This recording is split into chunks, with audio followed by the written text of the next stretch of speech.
Oke, selamat malam teman-teman semua. Sekarang kita bakalan berdiskusi ya tentang dampak pandemi COVID-19 2019 ini terhadap bisnis internasional yang ada. Nah, di sini ada studi kasus yang sudah ada di materi, yaitu tentang bagaimana kondisi internasional masyarakat Indonesia yang masih mengandalkan kepada impor dikarenakan pandemi ini, dan juga masih banyak lagi eh, dampak ya pastinya teman-teman. Nah, teman-teman bisa nggak jelaskan dampak kerjasama internasional dengan adanya kebijakan lockdown di beberapa negara? Beri beberapa contoh gitu dong. Iya, kalau menurut saya, Bastian, dampak dari lockdown di perdagangan internasional sih kayak Indonesia sama Singapura. Singapura jadi memberhentikan perdagangan internasional dengan Indonesia karena untuk mengurangi corona di Singapura. Nah, karena itu dia menahan dulu Singapura untuk perdagangan internasional dengan Indonesia. Dan karena menurut Indonesia itu juga langkah yang baik dari Singapura, jadi nah itu salah satu dampaknya, jadi kurangnya perdagangan di antara kedua belah negara tersebut.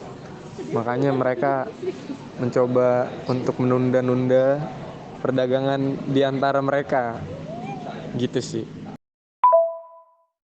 Oh iya Mas Bastian, saya sependapat sih Mas. Ya Mbak Eka juga sependapat ini. Jadi memang dikarenakan lockdown ini memiliki pengaruh banget ya Mas terhadap kerjasama. Mungkin jadi ekspor impornya itu terhambat, dan pastinya mempengaruhi perekonomian itu sudah jelas. Jadi kadang ada beberapa item mungkin ya, item ekspor impor yang harusnya itu ada saat itu di negara tersebut jadi tidak bisa dan tidak bisa digunakan, pasti akan mempengaruhi suatu siklus itu pasti Mas. Ya saya sependapat. Mungkin bisa dilanjut ya Mbak. Nah, Mas, untuk selanjutnya saya akan bertanya mengenai tentang analisisnya Mas. Ketika terjadi perubahan sistem perdagangan internasional sendiri yang diakibatkan oleh COVID-19 ini. Nah, seperti apa sih perubahan sistem perdagangan internasional karena ada COVID nih sekarang, Mbak, Mas? Perubahan sistem perdagangan internasional karena COVID yaitu adanya perubahan budaya kerja. Budaya kerja yang gimana sih? Jadi yang dianut selama ini ditentukan oleh sejumlah faktor yang diantaranya yaitu struktur organisasi dan praktik manajemen seperti proses siklus hidup karyawan dan konsep keseimbangan kerja atau hidup, filosofi dan kebijakan perusahaan, jenis orang yang dipekerjakan yaitu dalam bisnis, dan cara mereka berinteraksi dari misi, visi, dan nilai perusahaan, dan yang terpenting lingkungan tempat kerja.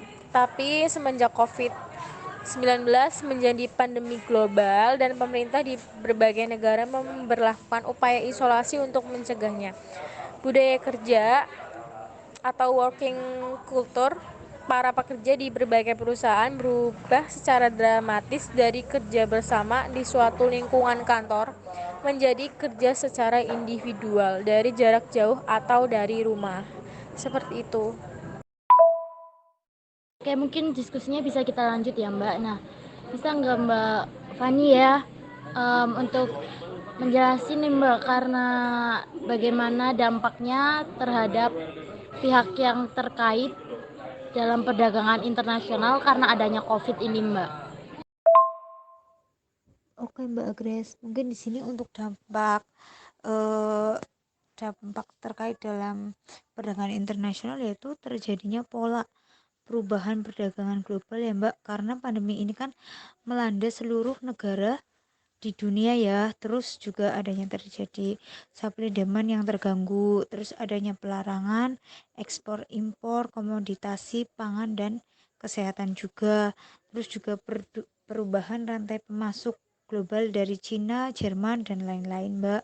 Terus juga mempengaruhi juga nih untuk naiknya biaya logistik. Oke, cukup Mbak kayaknya itu tadi saya juga sependapat. Nah, selanjutnya nih, kan peran pemerintah itu sebagai pengambil kebijakan terkait regulasi perdagangan internasional. Nah, apa aja nih perannya dan kan tadi apa aja nih kebijakan yang diambil dalam mengatasi pandemi terhadap bisnis internasional, teman-teman? Ada yang bisa kasih pendapat?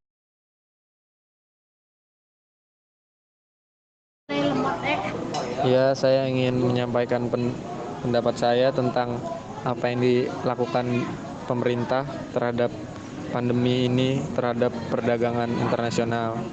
Menurut kalau yang udah dilakukan pemerintah terhadap yang harus dia lakukan itu seperti penyelesaian negosiasi PTA.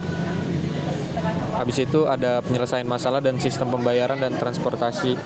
Nah itu tuh kayak dibantu, dipermudah untuk masalah pembayaran dan dibantu di masalah transportasi agar masyarakat tuh bisa untuk mencukupi dalam membayar yang harus dia bayar.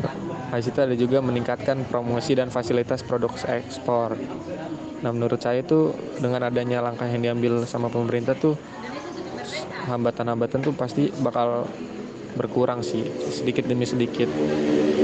Emang peran pemerintah juga emang diperlukan, tapi dibutuhkan juga peran masyarakat biar rencananya itu tuh berhasil 100%. Gitu sih. Ya. Oke, baik, saya sependapat dengan Mas Bastian ya.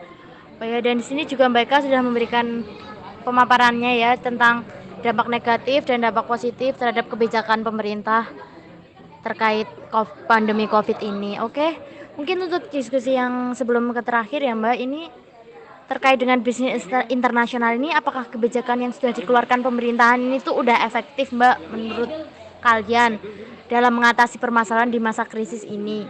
Dan saya minta tolong dong Mbak, coba berpendapat bagaimana komentar Anda tentang bagaimana pemerintah berusaha mencari solusi untuk mengatasi permasalahan yang sepertinya ini sudah menjadi permasalahan bersama ya.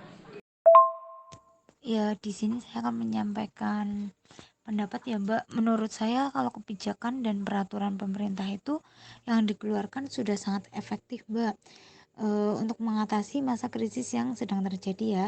Karena perekonomian Indonesia itu sudah makin meningkat lebih membaik dari sebelumnya. Ya dikarenakan sumber daya manusia sudah mulai mendapatkan pekerjaan sehingga mereka itu akan mempercepat laju perekonomian di Indonesia. Oke Mbak Fani, saya sependapat. Nah, mungkin cukup ya Mbak untuk diskusi malam kali ini. Nah, diskusi ini nanti bakalan kita masukkan ke dalam artikel sebagai bahan tugas kita ya. Dan pendapat dari teman-teman semua di sini sangatlah membantu untuk pengisian artikel nanti.